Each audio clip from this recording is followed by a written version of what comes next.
ഇതെന്താ രാജഭരണോ അടിമപ്പണി ചെയ്യാൻ? അല്ലെങ്കിൽ തന്നെ അനുപമയ്ക്ക് ശിക്ഷ വിധിക്കാൻ അവൻ ആരാ? ദേ, ഇവൾക്ക് ചോദിക്കാനും പറയാനും ആരുമില്ലെന്നാണോ ഇപ്പോഴും അവന്റെ വിചാരം? നിങ്ങൾ അവന്റെ ആജ്ഞ അനുസരിച്ച് ഇവളെ കൂട്ടിക്കൊണ്ടുപോകാൻ വന്നതാണോ ഭാനുമ്മേ? അയ്യോ, അനുമോളെ സുശീലയുടെ അടിമപ്പണിക്ക് ഞാൻ വിടുവോ അമ്പിളി? എത്രയും വേഗം മോനെയും എടുത്ത് അനുവിനോട് ഈ വീടൊഴിഞ്ഞു പോകണമെന്ന് പറയാനാ ഞാൻ വന്നത്. ആ, അത് തന്നെയാ ഭാനുമ്മേ ഇവളോട് ഞാനും പറഞ്ഞുകൊണ്ടിരിക്കുന്നേ.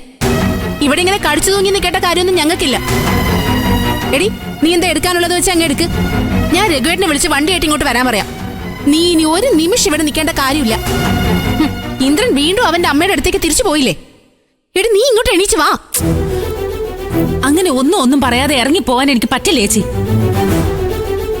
ഞാനിവിടെ വലിഞ്ഞു കയറിയൊന്നും വന്നതല്ലോ. ഇന്ദ്രേട്ടനും ഞാനും ഒരുമിച്ചാ ഇവിടെ കയറി വന്നത്. പോകേണ്ട അവസ്ഥയാണെങ്കിൽ അത് ഇന്ദ്രേട്ടന്റെ മുഖത്ത് നോക്കി പറഞ്ഞിട്ടേ ഞാൻ ഇവിടുന്ന് ഇറങ്ങും. അത് വേണോ അനു? അവനാകെ ഭ്രാന്ത് പിടിച്ച് നടക്കുക. സുശീലയുടെ ഏഷണി കേട്ട് അവൻ വന്ന് ചിലപ്പോ നിന്നെ ദേഹോപദ്രവം ഏൽപ്പിക്കാൻ വരെ സാധ്യതയുണ്ട് മോളെ. അടിക്കുന്നെങ്കിൽ അടിക്കട്ടെ ഭാനുമ്മേ.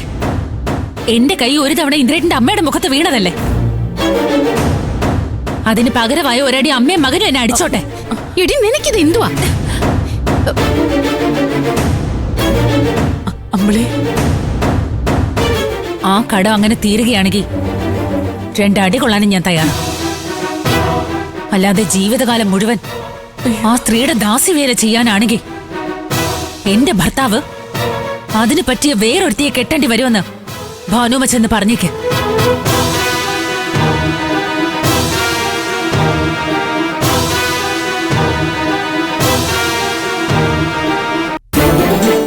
അയ്യോ എന്റെ ദൈവമേ, ഇനി എന്തൊക്കെ കാണണം എന്റെ ഈശ്വര. അയ്യോ മോളെ.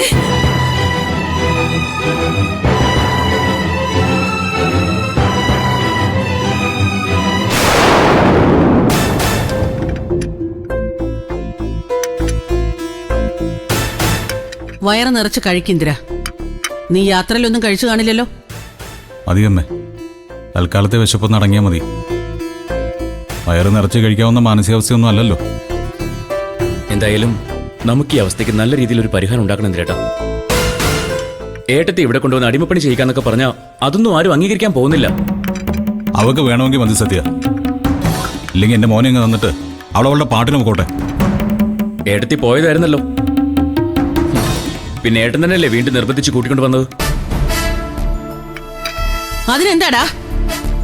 ഇന്ദ്രൻ അവക്ക് മുന്നിലൊന്ന് തോറ്റു കൊടുത്തു എന്ന് കരുതി അവൾക്ക് എന്തും ചെയ്യാന്നാണോ? ഒറ്റയ്ക്ക് ജീവിച്ച് സുഖം പിടിച്ചതിന്റെ അഹങ്കാരം അവൾ എന്നോട് കാണിച്ചത്.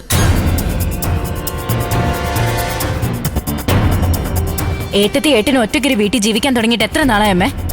അതിനിടയ്ക്ക് ആവശ്യമില്ലാത്ത സീനുണ്ടാക്കി അമ്മയ്ക്ക് ഇവിടുന്ന് അങ്ങോട്ട് പോകേണ്ട വല്ല കാര്യം ഉണ്ടായിരുന്നോ? ഞാൻ പോയതേ എന്റെ മൂത്ത മോന്റെ അടുത്തേക്കടി. അതിന് നിനക്കെന്താടി? ഞാൻ അവിടെ ചെന്ന ഉടനെ ആ വീടിന്റെ മുഴുവൻ ചുമതല എന്റെ മോൻ എന്നെ ഏൽപ്പിച്ചത് എന്നോടുള്ള വിശ്വാസം കൊണ്ടാ. എന്നിട്ട് അമ്മ മോനോട് എന്താ കാണിച്ചേ?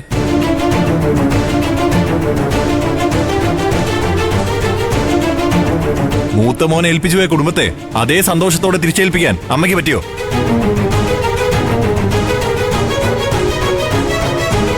പകരം ഒരു ഫ്രോഡ് സ്ത്രീയെ വീട്ടിലേക്ക് ക്ഷണിച്ചു വരുത്തി എല്ലാം തകർത്ത് കളയല്ലേ ചെയ്തേ? സൂക്ഷിച്ച് സംസാരിക്കണം. ഹർഷോട് നിനക്ക് എന്തെങ്കിലും ദേഷ്യം ഉണ്ടെങ്കിൽ അത് അവളോട് നേരിട്ട് കാണിക്കാം. അല്ലാതെ അമ്മ ക്ഷണിച്ചു വരുത്തിയത് ഒരു ഫ്രോഡിനാണെന്നല്ല പറയേണ്ടത്.